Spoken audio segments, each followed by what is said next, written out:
From rifles that ruled the battlefield to pistols, bazookas, knives, and flamethrowers that cleared bunkers, the United States World War II arsenal was massive. These were the weapons carried ashore at Normandy, dragged through the mud of Italy, hauled across Pacific beaches, and slung over the shoulders of a generation that went to war. Check out the weapons that made history. Rifles and carbines. M1 Garand. General Patton famously called it the greatest battle implement ever devised, and for once that wasn't just praise. Adopted in 1936 after years of testing, this American-designed gas-operated semi-automatic 30-06 rifle replaced the old bolt actions and gave U.S. infantry something no other major army had at the start of the war, a standard-issue rifle that could fire 8 rounds as fast as a soldier could pull the trigger. Instead of lifting and working a bolt after each shot, a Garand gunner stayed on target, sending a steady stream of fire at enemy positions in North Africa, Italy, Normandy, and the Pacific Islands. Its rugged construction, reliable action, and full-power cartridge meant American riflemen could outshoot opponents armed with slower bolt-action rifles, changing the tempo of infantry combat in favor of speed and volume. M1 Carbine. Designed beginning in 1940 for support troops, radio men, artillery crews, vehicle drivers who needed something more than a pistol but less bulky than a full-size rifle, the M1 Carbine was the lightweight counterpart to the Garand. It fired a smaller .30 carbine cartridge from a detachable magazine, making it compact and easy to carry on long marches or in cramped vehicles. Approved for service in 1941, it quickly spread far beyond its original role, finding its way into the hands of paratroopers, officers, and frontline infantry who appreciated its low weight and fast handling in close combat. In the end, it was produced in even greater numbers than the Garand itself, serving from the beaches of Sicily to the frozen forests of the Ardennes. M1A1 Paratrooper Carbine. Specifically built for the airborne, this version took the same carbine and adapted it to the unique needs of paratroopers. Introduced in 1942, it featured a side-folding metal wire stock that cut down its length, making it easier to strap across a trooper's chest as he stepped out of a C-47 into the night over Normandy or Holland. When the parachute collapsed and the trooper hit the ground, the stock could be snapped open in seconds and the weapon brought into action immediately. The M1A1's combination of compactness, rapid fire, and enough power at short ranges made it a favorite among airborne units fighting scattered, chaotic battles behind enemy lines. 1903A3 Springfield. A holdover from World War I, this bolt-action 30-06 rifle was a thorough modernization of the classic Springfield design, introduced in 1942 when Garand production still couldn't keep up with demand. It replaced the old ladder rear sight with a simpler aperture sight and used more stamped parts to speed production. While it was slower in rate of fire than the semi-automatic Garand, the Springfield remained accurate, durable, and familiar to older soldiers. Early in the war, it still appeared in frontline units, but as Garands became more common, the M1903A3 increasingly served as a grenade-launching platform, using a special launcher attachment and blank cartridges to lob rifle grenades at enemy positions beyond hand-throwing distance. 1903A4 Springfield Sniper. By taking the proven Springfield bolt action, fitting it with a telescopic sight, and removing the standard iron sights, the U.S. Army created its primary dedicated sniper rifle of the war. Approved in 1943, the 1903A4 traded speed for precision, allowing trained marksmen to pick off machine gun crews, officers, and observers from concealed positions across open fields, ruined towns, and jungle edges. In Europe and the Pacific, where visibility was often limited and targets fleeting, the rifle's solid accuracy and dependable action brought a measure of order to chaotic combat, giving American units a way to silently remove key threats at distance.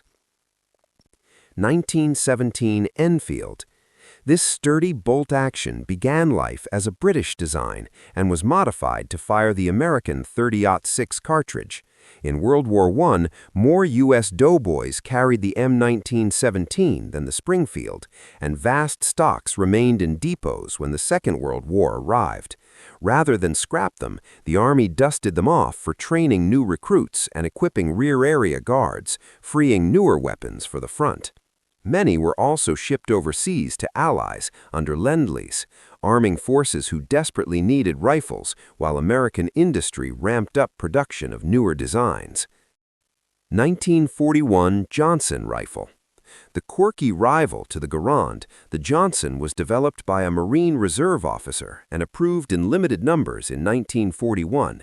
It used a short recoil system instead of a gas-operated one, and featured a distinctive rotary magazine that could be topped off with single rounds or stripper clips even when the bolt was closed, a flexibility the Garand didn't have. While its moving barrel and complex mechanism made it more sensitive to dirt and rough handling, Marines who carried it early in the Pacific, including during the Guadalcanal campaign, appreciated its smooth recoil and the ability to keep it fully loaded without waiting for an entire clip to be fired. Ultimately, production never matched the Garand's itself, and the Johnson remained a niche but memorable chapter in American rifle development. Submachine guns. Thompson M1A1, the simplified wartime workhorse. As the United States rearmed in 1942, the beautifully machined pre-war Thompson was redesigned for mass production. The M1 and its further simplified M1A1 dropped the fancy cooling fins on the barrel and replaced the top charging handle with a side-mounted one, eliminating expensive machining steps. Chambered in .45 ACP, it still delivered a heavy, hard-hitting bullet at close range, ideal for trench clearances, city fighting, and jungle ambushes. It was devastating in close quarters, but undeniably heavy, and the weight of both gun and ammunition made it tiring to carry on long patrols across Italian mountains and Pacific hillsides. 1928 A1. This was the classic Tommy gun that America carried into the early years of the war, descended from the gangster-era models of the 1920s.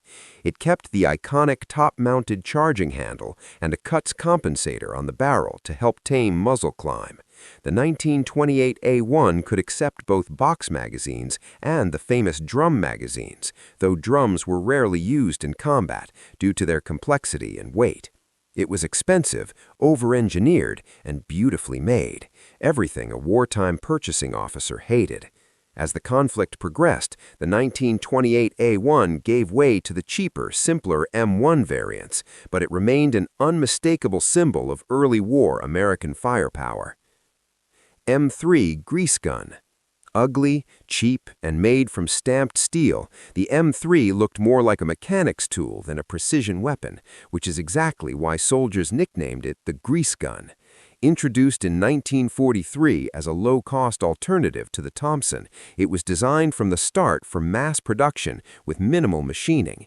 Firing the same .45 ACP round at a slower rate, it was more controllable in full-auto bursts and far cheaper to manufacture and maintain. Tank crews especially liked its compact size, which made it easy to store inside cramped armored vehicles. It might not have had the glamour of the Thompson, but it did the job and kept doing it in Europe, the Pacific, and long after the war. Model 50 Rising. A stopgap submachine gun adopted in 1941 and issued primarily to Marine units when Thompsons were in short supply. On paper, the Rising was light, handy, and surprisingly accurate due to its closed bolt operation. In the clean confines of a stateside range, it ran well. In the muddy, sandy, and salt-laden conditions of Guadalcanal and other Pacific islands, it quickly earned a grim reputation. Tight tolerances and a complex disassembly procedure meant it jammed easily and was hard to clear. Marines often had to slam or force the action closed just to get it to fire, and many discarded them in favor of captured Japanese weapons or whatever else they could find. It was a weapon born of urgency rather than ideal design. Pistols and revolvers. M1911A1. The legendary sidearm. Originally adopted in 1911 and updated as the M1911A1 in the 1920s, this single-action semi-automatic pistol fired a heavy 45 ACP slug with immense stopping power at close range. By the time of World War II, it was already a veteran design, but its rugged steel frame, simple controls, and reliability under mud, rain, and sand kept it at the soldier's side across every theater. Officers, machine gun crews, tankers, and countless others trusted it in foxholes, jungle clearings, and ruined cities. It remained the standard U.S. service pistol for decades after the war, a testament to a design that got the essentials right the first time. Smith & Wesson Victory Model. A wartime version of the company's .38 Special Military and Police revolver, produced in vast quantities beginning in 1942. While not as powerful as the .45, the Victory model was quick to produce, easy to maintain, and simple to use. It armed U.S. Navy and Coast Guard personnel, air crews who needed a compact emergency weapon, and security forces guarding factories and ports at home. Thousands more went to the British Commonwealth and other allies under Lend-Lease, chambered for their .38-200 cartridge. It was a workhorse revolver that filled the gaps when autoloaders were scarce. High-standard HDM silenced. A whisper-quiet weapon built for America's clandestine war. Based on a commercial .22 caliber target pistol, the HDM was fitted with an integral suppressor and used subsonic ammunition. It was adopted by the Office of Strategic Services and issued to agents and select special operations personnel for close-range, low-noise tasks such as sentry elimination and dog control. One famous demonstration reportedly took place in the Oval Office, where the pistol was fired into a sandbag without the president even noticing, proof enough that it could do its job behind enemy lines. FP-45 Liberator. A psychological weapon more than a battlefield tool. Designed in 1942 as an ultra-cheap single-shot pistol pressed from sheet metal and chambered for 45 ACP, it cost roughly $2 a piece to manufacture. Millions were produced with the intent of dropping them over occupied Europe and Asia so that resistance fighters could use them at very close range to kill an enemy soldier and take his real weapon. Crude, inaccurate beyond a few yards, and lacking any sophistication, the Liberator was nonetheless a symbol of the idea that even a single shot in the right hands could spark something larger. Machine guns. M1918A2 Bar. The Browning automatic rifle, updated as the A2 model during the war, was the cornerstone of the American infantry squad's firepower. Originally introduced at the end of World War I, it fired full-power .30-06 rifle rounds from a 20-round magazine in either slow or fast automatic bursts. In World War II, the bar man was often the backbone of the squad, laying down covering fire while riflemen maneuvered. It bridged the gap between a rifle and a belt-fed machine gun, portable enough to advance with the assault, but powerful enough to tear through cover and suppress enemy positions. Its biggest limitation was its small magazine and lack of quick-change barrels, which restricted sustained fire, but in skilled hands it was a fearsome weapon. M1919A4 Browning. The standard air-cooled medium machine gun of U.S. forces, another design from John Browning's fertile mind. Entering service in the 1930s, this belt-fed .30-06 weapon was typically mounted on a sturdy tripod and crew-served. It provided a reliable base of fire for infantry battalions, defending roadblocks, strongpoints, and perimeters from North Africa through Western Europe and across the Pacific. Lighter than the earlier water-cooled guns, it was still heavy enough to require a team to move and operate efficiently, but its robust design and consistent reliability made it a backbone of U.S. fire support for decades. M1919A6 Browning. An attempt to turn the tripod-mounted M1919 into a more portable squad weapon, the A6 version added a shoulder stock, a bipod, and a lighter barrel. Introduced in 1943, it was meant to give rifle squads more mobile automatic firepower. In practice, it worked, but only just. The gun remained front-heavy, awkward to carry, and tiring to fire from the shoulder. Still, in the hedgerows of Normandy and the forests of Germany, an A6 dug into a shallow position with a belt of ammunition could dominate a stretch of ground just as effectively as its tripod-mounted cousin. M1917A1 water-cooled Browning. The heavyweight champion of sustained fire, this water-cooled 30-06 machine gun was a direct descendant of the heavy guns of World War I. Its distinctive barrel jacket held water that absorbed heat, allowing the gun to fire thousands of rounds with far less risk of overheating. Mounted on a substantial tripod and operated by a trained crew, it was ideal for defensive positions, roadblocks, and static strongpoints, places like Anzio beachhead perimeters and jungle outposts in the Pacific, where holding the line mattered more than mobility. Though heavier and more cumbersome than the air-cooled guns, its ability to maintain long bursts made it a trusted guardian of dug-in positions. M2HB 50 cal. Known affectionately as Mad Deuce, this heavy machine gun also came from Browning's drawing board and entered service in the early 1930s. Chambered in 50 BMG, it fired massive cartridges capable of shredding light vehicles, aircraft, and fortifications. Mounted on tripods, trucks, half-tracks, tanks, landing craft, and aircraft, the M2 appeared in almost every corner of the American war effort. On beachheads, it cut down attacking infantry. On ships, it threw walls of fire at dive bombers and strafing fighters. On tanks, it gave commanders a way to strike targets beyond the range of rifles and grenades. Its design was so sound that with incremental improvements, it remains in active U.S. service to this day, a nearly century-old weapon still doing the job it was built for. Shotguns. Winchester Model 1897 Trench Gun. With its exposed hammer, robust slide, and ability to slam fire by holding the trigger and cycling the pump, this shotgun was a terrifying close-quarters weapon. First used as a trench gun in World War I, it carried over into World War II for jungle fighting, urban clearances, and close-in defense of strongpoints.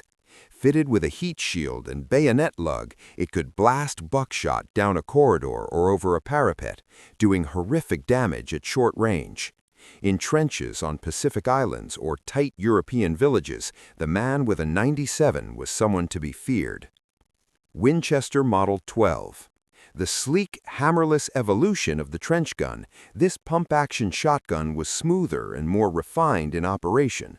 Rugged and reliable, it saw extensive use in the Pacific theater, where U.S. forces quickly learned that a shotgun loaded with buckshot was devastating in dense jungle, at ranges where rifles were unwieldy and visibility was poor.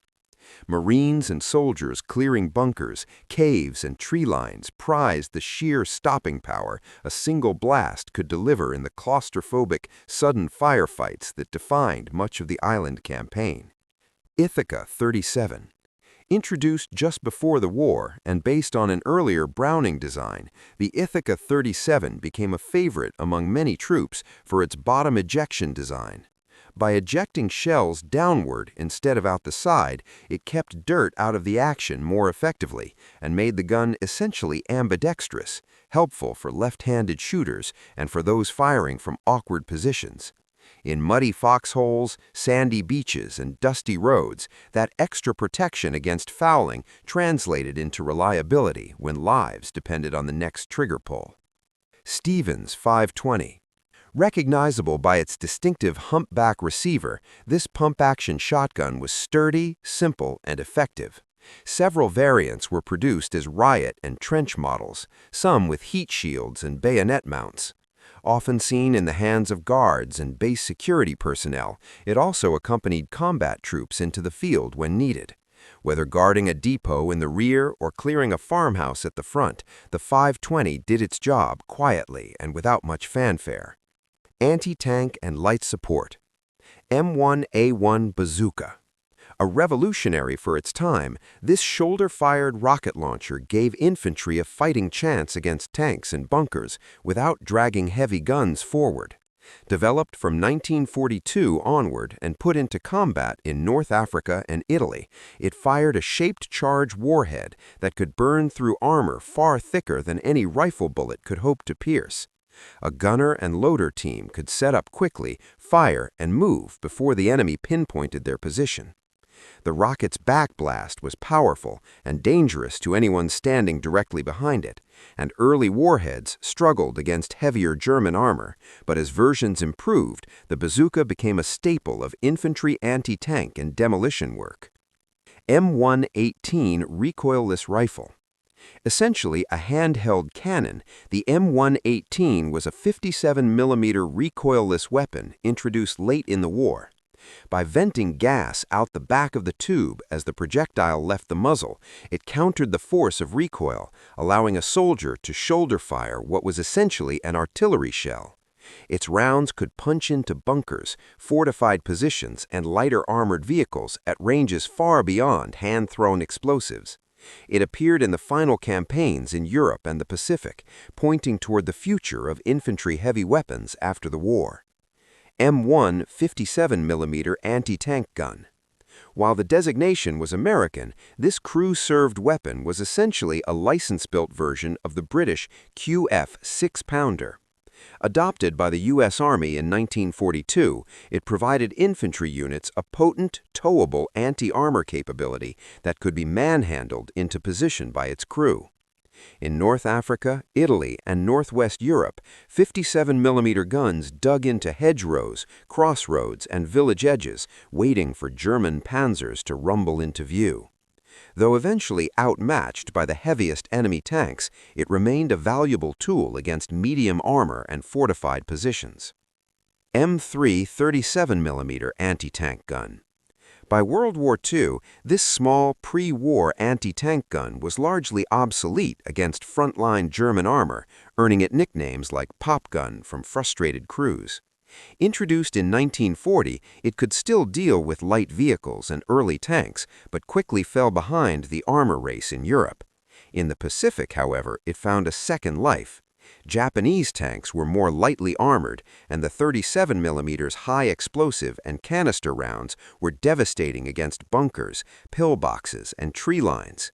There, its light weight and ease of movement made it a useful infantry close support gun long after it left the European front. M1 7mm rifle grenade launcher. A simple muzzle attachment that transformed the standard M1 Garand into a light mortar. By fitting the launcher over the muzzle and using special blank cartridges, a rifleman could send specialized grenades, anti-tank, fragmentation, or smoke much farther than any arm could throw. It turned ordinary infantrymen into ad hoc grenade gunners, able to strike trenches, windows, and vehicles at extended ranges, giving squads an extra dose of indirect fire without bringing up dedicated mortars. Explosives and demolitions. Mark II pineapple grenade. The iconic American fragmentation grenade of World War II. Its cast-iron body, segmented into a grid pattern, was designed primarily to provide a better grip in wet or muddy conditions, though it also encouraged the shell to break into lethal fragments at detonation. The Mark II became the standard frag used to clear rooms, trenches, and foxholes. Pulled from belts and bandoliers in places like Normandy hedgerows and Pacific caves, it gave infantry a way to reach around corners and into cover where rifles could not. M15 white phosphorus grenade. Known to troops as Willie Pete, this grenade had a dual purpose. When thrown and detonated, it burst into a billowing, dense cloud of white smoke, useful for signaling and obscuring movement. At the same time, it scattered white phosphorus, a substance that ignites on contact with air and clings fiercely to whatever it touches. It was used to mark targets for artillery, create impromptu smoke screens, and, grimly, to flush enemies out of trenches and bunkers where they believed they were safe. M1 anti-tank mine. A passive weapon of denial. These pressure-activated explosives were buried in roads, fields, and along likely tank approaches. If a vehicle's weight passed over and depressed the pressure plate, the mine detonated, blowing off tracks, breaking axles, and immobilizing the vehicle in an instant. Once stuck in a minefield, a tank became an easier target for artillery, infantry, or aircraft. Mines like the M1 were laid before offensives to slow enemy counterattacks and seeded in defensive belts to channel armor into kill zones. Bangalore torpedo. Made famous on D-Day but developed long before, these were connectable tubes filled with explosives designed to be pushed under obstructions like barbed wire and wooden stakes. Engineers would assemble a series of tubes, shove them forward under a tangle of wire or through a mine-infested fence, and then detonate the charge. The resulting blast shredded the obstacle, clearing a narrow but critical path for infantry to advance. On beaches like Omaha and Sword, Bangalore torpedoes helped open the first lanes through the German defenses. TNT satchel charge. A simple but brutally effective tool, a canvas or cloth bag packed with blocks of TNT and fitted with a timed or instantaneous fuse. Carried by engineers and assault troops, these charges were placed against bunker walls, stuck into firing slits, or tossed through doors and openings to destroy fortifications from the inside. In city fighting and in Pacific cave warfare alike, satchel charges turned stout enemy strongpoints into piles of rubble. Knives and bayonets. M3 combat knife. As bayonets became less practical on shorter, modern rifles and close combat scenarios changed, the U.S. Army introduced the M3 in 1943 as a dedicated fighting knife. With a narrow, double-edged blade and a simple stacked leather handle, it was designed purely for combat and utility work. Infantry, paratroopers, and tank crews carried it for silent takedowns, cutting equipment, and the countless small tasks that come with life in the field. It reflected the shift from long rifle and bayonet charges to close, messy hand-to-hand encounters. USMC Mark II K-Bar. Perhaps the most famous knife in military history, this large fighting and utility knife became synonymous with the U.S. Marine Corps. Officially adopted in 1942, it featured a broad, clip-point blade and a robust handle, rugged enough to pry open crates, dig, and cut brush, yet sharp and balanced enough for combat. Marines carried it from Guadalcanal to Iwo Jima, using it as often for daily chores as for emergencies. Over time, K-Bar became a generic name for the pattern, a symbol of Marine toughness and improvisation. M1 Garand bayonet. Early in the war, the bayonet issued for the Garand and earlier rifles was a long 16-inch blade, reflecting World War I doctrines of reach and massed bayonet charges. As combat experience accumulated, that length proved unwieldy, and many were cut down to roughly 10 inches for practicality. Mounted on the end of a rifle, the bayonet remained both a psychological and physical weapon, giving soldiers the confidence to close with an enemy in trenches, ruined buildings, and forests when ammunition ran low and distances suddenly shrank to arm's length. M1917 Enfield bayonet. A long, sword-like bayonet originally designed for the M1917 Enfield rifle in World War I. In World War II, it found a new life in an unexpected role. Its dimensions fit perfectly onto the bayonet lug of Winchester trench shotguns.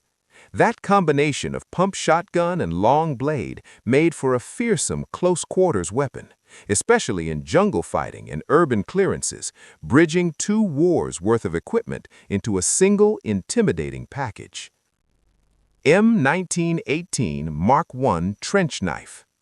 A brutal relic of the First World War carried forward into the Second.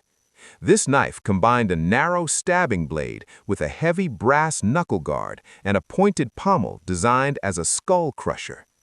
Issued to elite troops such as paratroopers and rangers, it was built for silent eliminations and sudden close combat in trenches, bunkers, and the shadows of night operations. Its intimidating appearance and specialized purpose reflected the darker realities of hand-to-hand fighting that manuals seldom described.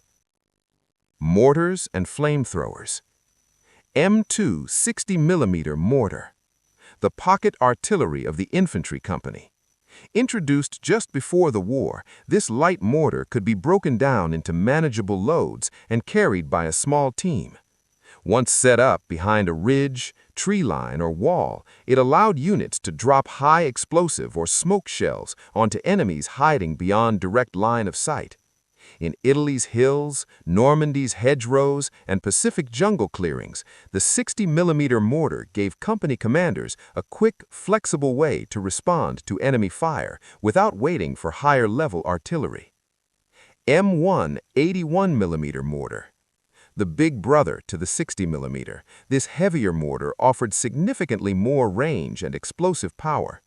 Typically held at battalion level, it could reach deeper into enemy lines, breaking up attacks or smashing strong points before they reached American positions.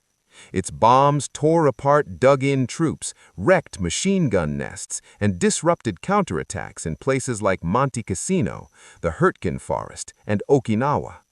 Though heavier to move and slower to set up, the 81mm mortar became one of the most important indirect fire weapons in the U.S. arsenal. M2 Flamethrower, the most feared weapon in the Pacific. Introduced early in the war and steadily improved, this man-portable flamethrower strapped fuel tanks and a projector to a soldier's back, giving him the ability to spew jets of burning fuel dozens of yards into caves, bunkers, and trenches. On islands like Saipan, Peleliu, and Iwo Jima, where Japanese defenders dug deep into rock and refused to surrender, the flamethrower became a grim necessity. Its effect was as physical as it was psychological. Few weapons inspired such terror. For the men who carried it, the flamethrower was both a powerful tool and a death sentence if they were spotted, as enemies quickly learned to target the man with the tanks. These were the weapons of the United States in World War II. From the Garand that barked across Europe and the Pacific, to the Liberator pistol dropped in cardboard boxes over occupied lands, from the steady clatter of Browning machine guns on every front, to the sudden roar of a flamethrower clearing a cave. They were tools, nothing more and nothing less, but in the hands of millions of young Americans, they became instruments of liberation and destruction, shaping the outcome of a global war. Behind every rifle and carbine was a scared 20-year-old trying to live through another day. Behind every bazooka blast was a crew betting their lives on a single shot. Behind every silent knife, every thrown grenade, every mortar round arcing into the dark, there were decisions that would echo through families and nations for generations. The war ended, the guns fell silent, and many of these weapons were stacked, scrapped, or locked away. Yet their legacy remains in the nations that survived, in the veterans who remembered, and in the understanding that massive arsenals and brilliant engineering always carry a human cost that steel and wood can never show.